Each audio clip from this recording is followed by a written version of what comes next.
اور جس شخص نے اپنے ماں باپ سے کہا کہ میں تم سے بیزار ہوں، کیا تم مجھے یہ بتاتے ہو کہ میں زمین سے نکالا جاؤں گا، حالانکہ بہت سی قومیں مجھ سے پہلے گزر چکی ہیں؟ اور وہ دونوں اللہ کی جناب میں فریاد کرتے ہوئے کہتے تھے کہ کمبخت، ایمان لا، اللہ کا وعدہ سچا ہے۔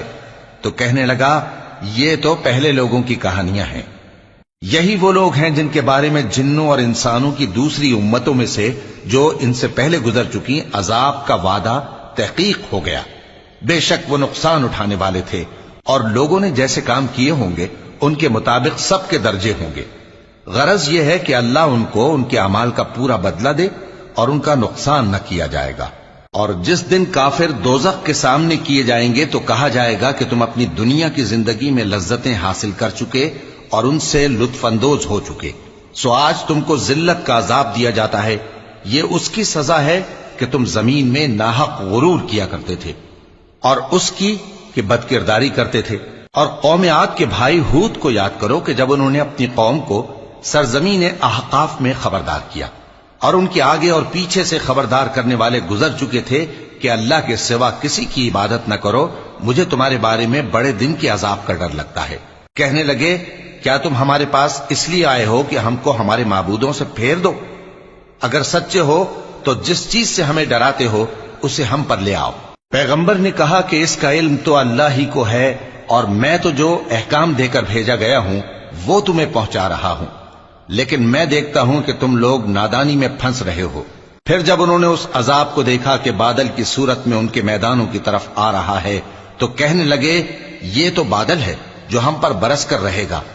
نہیں، بلکہ یہ وہ چیز ہے جس کے لیے تم جلدی کرتے تھے، یعنی آندھی، جس میں درد دینے والا عذاب بھرا ہوا ہے، جو ہر چیز کو اپنے پروردگار کے حکم سے تباہ کیے دیتی تھی۔ آخر وہ ایسے ہو گئے کہ ان کے گھروں کے سوا وہاں کچھ نظر نہیں آتا تھا۔ گناہگار لوگوں کو ہم اسی طرح سزا دیا کرتے ہیں، اور ہم نے ان کو ایسا اقتدار دیا تھا جو تم لوگوں کو نہیں دیا، اور انہیں کان اور آنکھیں اور دل دیے تھے، تو چونکہ وہ اللہ کی آیتوں سے انکار کرتے تھے اس لیے نہ تو ان کے کان ہی ان کے کچھ کام آ سکے اور نہ آنکھیں اور نہ دل، اور جس چیز کا وہ مذاق اڑایا کرتے تھے اسی نے ان کو آ گھیرا۔ اور اے مکے والو، تمہارے ارد گرد کی بستیوں کو ہم نے ہلاک کر دیا، اور بار بار ہم نے اپنی نشانیاں ظاہر کر دیں تاکہ وہ رجوع کریں، تو جن کو ان لوگوں نے اللہ کا قرب حاصل کرنے کے لیے معبود بنایا تھا انہوں نے ان کی کیوں مدد نہ کی، بلکہ وہ ان سے گم ہو گئے، اور یہ ان کا جھوٹ تھا اور یہی وہ افترا کیا کرتے تھے۔ اور وہ وقت قابل ذکر ہے جب ہم نے جنوں میں سے کئی شخص تمہاری طرف متوجہ کیے کہ قرآن سنیں، تو جب وہ اس کو سننے حاضر ہوئے تو آپس میں کہنے لگے کہ خاموش رہو۔ جب پڑھنا ختم ہوا تو وہ اپنی برادری کے لوگوں میں واپس گئے کہ ان کو خبردار کریں۔ کہنے لگے کہ اے قوم، ہم نے ایک کتاب سنی ہے جو موسیٰ کے بعد نازل ہوئی ہے، جو کتابیں اس سے پہلے نازل ہوئی ہیں ان کی تصدیق کرتی ہے اور سچا دین اور سیدھا رستہ بتاتی ہے۔ اے قوم، اللہ کی طرف بلانے والے کی بات کو قبول کرو اور اس پر ایمان لاؤ، اللہ تمہارے گناہ بخش دے گا اور تمہیں دکھ دینے والے عذاب سے پناہ میں رکھے گا۔ اور جو شخص اللہ کی طرف بلانے والے کی بات قبول نہ کرے گا تو وہ زمین میں اللہ کو عاجز نہیں کر سکے گا، اور نہ اس کے سوا اس کے حمایتی ہوں گے۔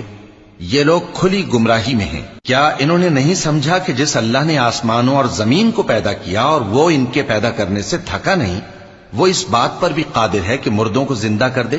ہاں، کیوں نہیں، وہ ہر چیز پر قادر ہے۔ اور جس روز انکار کرنے والے آگ کے سامنے کیے جائیں گے تو ان سے پوچھا جائے گا کیا یہ حق نہیں ہے؟ تو کہیں گے کیوں نہیں، ہمارے پروردگار کی قسم یہ حق ہے۔ اللہ فرمائے گا کہ تم جو دنیا میں کفر کیا کرتے تھے تو اب اس کی وجہ سے عذاب کے مزے چکھو۔ پس اے نبی، جس طرح اور عالی ہمت پیغمبر صبر کرتے رہے ہیں اسی طرح تم بھی صبر کرو، اور ان کے لیے عذاب جلدی نہ مانگو۔ جس دن یہ اس چیز کو دیکھیں گے جس کا ان سے وعدہ کیا جاتا ہے تو یہ خیال کریں گے کہ گویا دنیا میں رہے ہی نہ تھے مگر گھڑی بھر دن۔ یہ قرآن پیغام ہے جو پہنچایا جا چکا، سو اب وہی ہلاک ہوں گے جو نافرمان تھے۔